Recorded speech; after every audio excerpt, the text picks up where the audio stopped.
जय हिंद बच्चों। मेरे इस YouTube चैनल एसकेएस क्लासेस में आप सबका स्वागत है। आज हम 8वीं कक्षा का 17वां पाठ सप्तदशः पाठ सर्वत्र समदर्शनः का अध्ययन करेंगे। तो आइए पहले इस पाठ के विषय में जानते हैं। ये जो पाठ है महाभारत के भीष्म पर्व को ही श्रीमद् भगवत गीता के नाम से जाना जाता है। तो भीष्म पर्व से लिया गया है और भीष्म पर्व ही श्रीमद् भगवत गीता के नाम से जाना जाता है। ये जो श्लोक हैं श्रीमद् भगवत गीता से लिए गए हैं। भगवत गीता में कुल 700 श्लोकों का संकलन है और उनमें से कुछ श्लोक मानव कर्तव्य को पूर्ण करने के लिए यहाँ पर दर्शाए गए हैं। तो आइए इन श्लोकों का अध्ययन करते हैं और कोशिश करते हैं कि इनको हम मानव जीवन में अपनाने का प्रयास करें।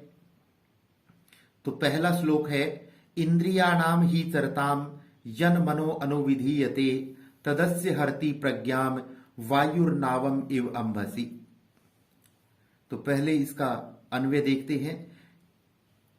ही इव क्योंकि इसके समान, अंबसी पानी में, नावम पानी में चलने वाली नाव, वायु हरती वायु को हर लेती है।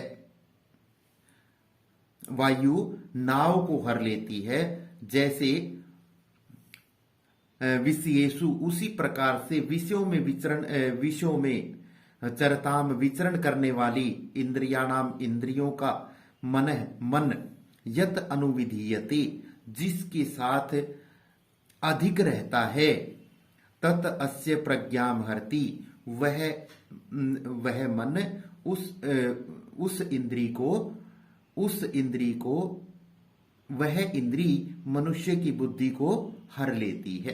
तो यानी ये कहा गया है क्योंकि जैसे पानी में चलने वाली नाव को वायु हर लेती है, वैसे ही विषयों में विचरण करने वाली इंद्रियों में से मन जिस इंद्रिय के साथ रहता है वह इंद्रिय पुरुष की बुद्धि को हर लेती है। यानी हमारी 5 ज्ञानेंद्रियां हैं और 5 कर्मेंद्रियां हैं। तो मन जिस भी इंद्रिय के साथ रहता है वह इंद्रिय पुरुष की बुद्धि का हरण कर लेती है, बुद्धि को हर लेती है। तो यह नाव और इंद्रियों के माध्यम से यह बताया गया है कि जैसे वायु जल में चलती हुई नाव को हर लेती है, वैसे ही मन के साथ मिल करके इंद्रियां पुरुष की बुद्धि को हर लेती हैं। दूसरा श्लोक है, उद्धरेत आत्मना आत्मानम नात्मानम अवसादयेत आत्मैव हयात्मनो बुद्धिरात्मैव रिपुरात्मनः। तो अन्वय देखते पहले। आत्मानम उद्धरेत, आत्मना आत्मानम उद्धरेत, आत्मना अपने द्वारा, आत्मानम अपना, उद्धरेत उद्धार करे, आत्मानम न अवसादेत, आत्मानम अपना, न अवसादेत पतन न होने दे। ही आत्मा एव क्योंकि मनुष्य स्वयं ही आत्मनः अपना बंधु मित्र है और आत्मा एव आत्मनः रिपु और मनुष्य स्वयं ही अपना शत्रु है। तो कहने का मतलब सरलार्थ में देखते हैं कि मनुष्य अपने द्वारा अपना उद्धार करे, मनुष्य अपने द्वारा अपना उद्धार करे, अपना पतन न होने दे, क्योंकि मनुष्य स्वयं ही अपना मित्र है और स्वयं ही अपना शत्रु है। क्योंकि हम अच्छे कर्म करेंगे तो अपनी आत्मा के अपने मित्र बन जाएंगे और बुरे कर्म करेंगे तो हम अपने शत्रु बन जाएंगे। मनुष्य अपना कल्याण खुद ही कर सकता है, वह अपने कर्मों के द्वारा ही, अच्छे व बुरे कर्मों के द्वारा ही अपना मित्र और शत्रु। तीसरा श्लोक है, युक्ताहार विहारस्य युक्त चेष्टस्य कर्मसु युक्त स्वप्नावबोधस्य योगो भवति दुःखः।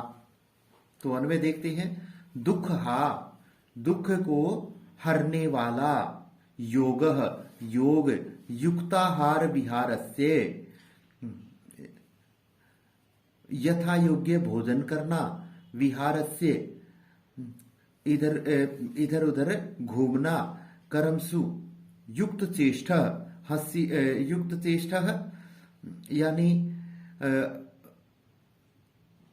यथा योग्य हंसी मजाक करना, जीवन निर्वाह युक्त स्वपन अवबोधस्य भवति, कहता है कि स्वपन उचित नींद और उचित नींद समय पर लेता है और समय पर जागता है, यही योग है, वही योग होता है। तो कहता है कि युक्ताहार विहारस्य यथा योग्य भोजन करना, यथा योग्य हंसी मजाक करना और उचित जीवन निर्वाह के लिए कर्म करना और उचित समय पर नींद लेना और जागना, यही योग है जो दुखों को नष्ट करने वाला होता है।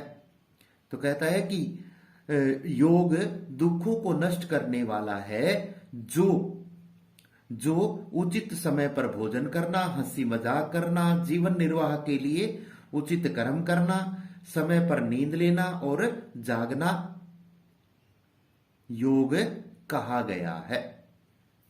तो कहता है कि भावार्थ में है योग सभी दुखों को नष्ट करने वाला होता है, परंतु जो उचित भोजन, हंसी मजाक, उचित नींद एवं जागरण करते हैं उन मनुष्यों को ही योग में सफलता मिलती है। चौथा श्लोक है सर्वभूतस्थम आत्मानं सर्वभूतानि चात्मनि ईक्षते योग युक्त आत्मा सर्वत्र समदर्शनः। तो कहता है कि यहां समभाव को दर्शाया गया है।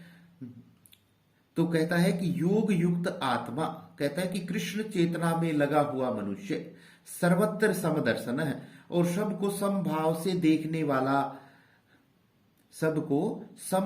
देखने वाला योगी पुरुष आत्मानम अपने आप को सर्वभूतस्थम सभी जीवों में और सर्वभूतानि आत्मनि और सभी जीवों को अपने में ईक्षति देखता है। तो कहता है कि योग युक्त आत्मा कृष्ण चेतना में लगा हुआ और सबको समान रूप से देखने वाला योगी पुरुष सभी जीवों में स्थित आत्मा को और सभी जीवों में स्थित आत्मा को देखता है।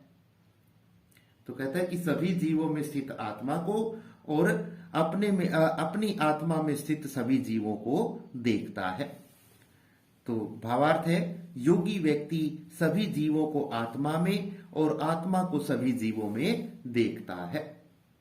पांचवा श्लोक है असंशयम महाबाहो मनोदुर्निग्रह चलम अभ्यासेन तु कौन्तेये वैराग्येण च गृह्यते।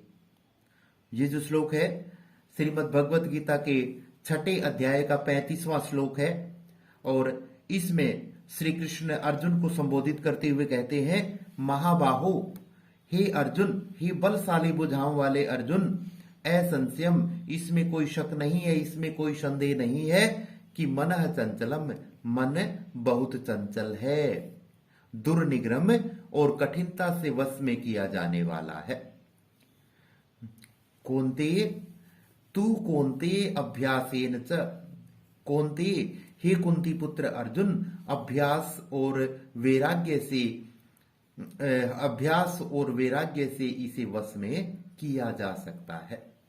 तो कहता है कि हे बलशाली भुजाओं वाले अर्जुन, इसमें कोई संदेह नहीं है कि मन बहुत चंचल और कठिनता से वश में किया जाने वाला है, परंतु हे कुंती पुत्र अर्जुन, इसे अभ्यास और वैराग्य से वश में किया जा सकता है। भावार्थ है चंचल मन को अभ्यास और वैराग्य से वश में किया जा सकता है, इसमें कोई संदेह नहीं है। छठा श्लोक है तपस्विभ्यो अधिको योगी ज्ञानिभ्यो अपि मतोधिकः कर्मिभ्यः साधिको योगी तस्मात् योगी भवार्जुन। तो इस श्लोक में श्री कृष्ण ने अर्जुन को योगी बनने की प्रेरणा दी गई है। तो कहता है कि योगी तपस्वीभ्य अधिक, तपस्वियों से अधिक श्रेष्ठ है। योगी तपस्वियों से श्रेष्ठ है।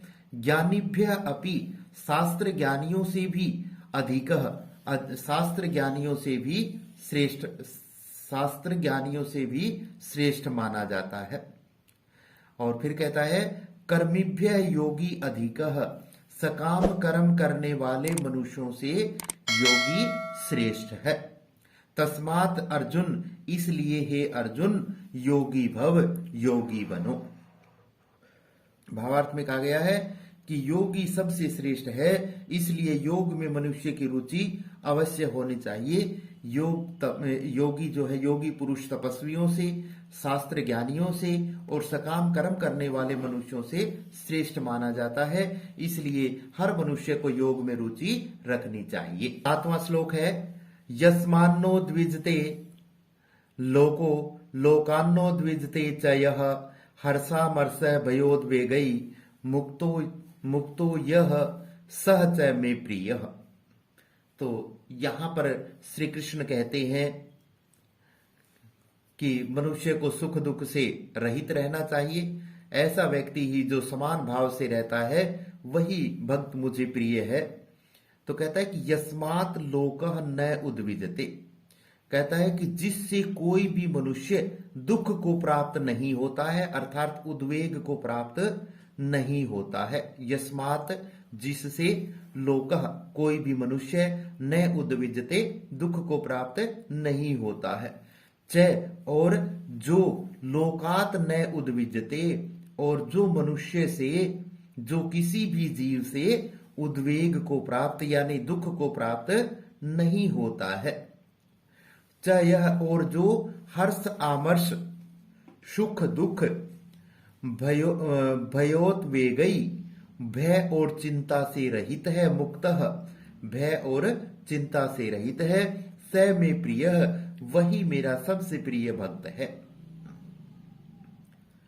कहता है कि जिससे कोई भी मनुष्य उद्वेग को प्राप्त नहीं होता है, अर्थात दुख को प्राप्त नहीं होता है, और जो किसी भी जीव से उद्वेग को प्राप्त नहीं होता है, जो सुख दुख भय चिंता रहित है, वह मेरा सबसे प्रिय भक्त है। भावार्थ में हम लिख सकते हैं कि श्री कृष्ण अर्जुन को समझाते हुए कहते हैं कि वही भक्त मुझे सबसे प्रिय है जो न किसी को दुख देता है और न किसी से दुखी होता है, जो हर परिस्थितियों में समान भाव से रहता है, वही सबसे अच्छा भक्त है।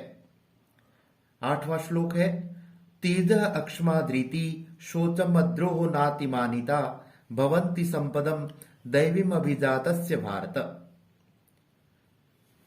तो ये 16वें अध्याय का 3रा श्लोक है श्रीमद् भगवत गीता का। तो आइए अन्वय देखते हैं।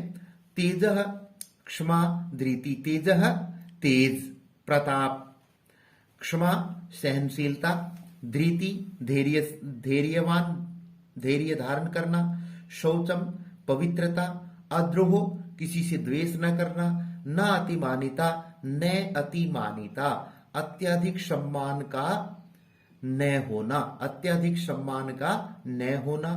भारत हे अर्जुन दैवीम संपदम अभिजातस्य, ये दैवी संपदा को लेकर पैदा हुए पुरुष के लक्षण होते हैं।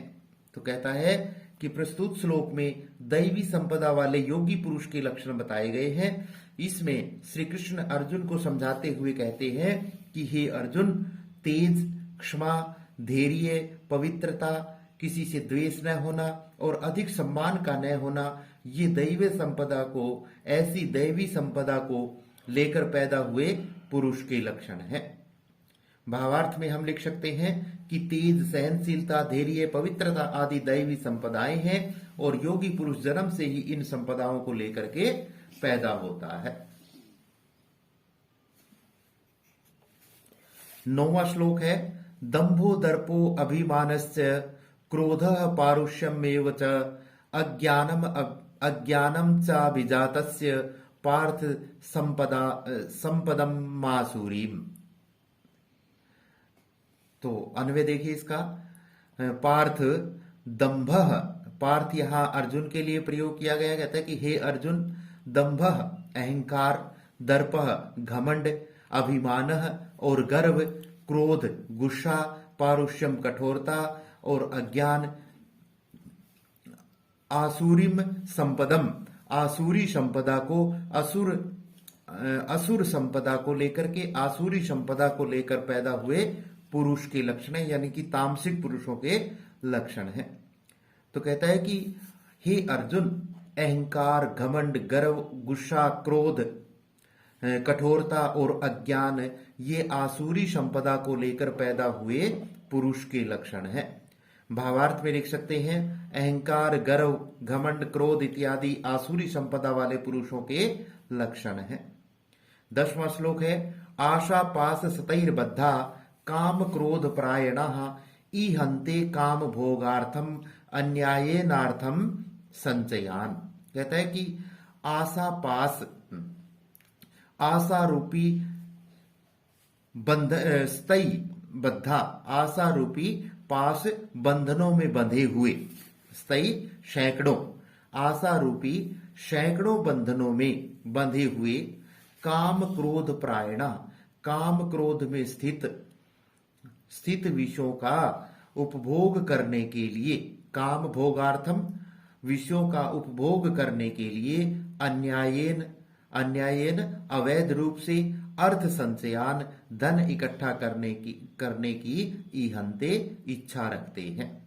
आशा रूपी सैकड़ों बंधनों में बंधे हुए, काम क्रोध में स्थित विषयों का उपभोग करने के लिए अवैध रूप से धन संग्रह करने की इच्छा रखते हैं। भावार्थ में लिख सकते हैं, आसुरी प्रवृत्ति वाले मनुष्य अपनी इच्छाओं की पूर्ति के लिए अवैध रूप से धन इकट्ठा करने में लगे रहते हैं। यहाँ पाठ का हिंदी अनुवाद समाप्त होता है। धन्यवाद।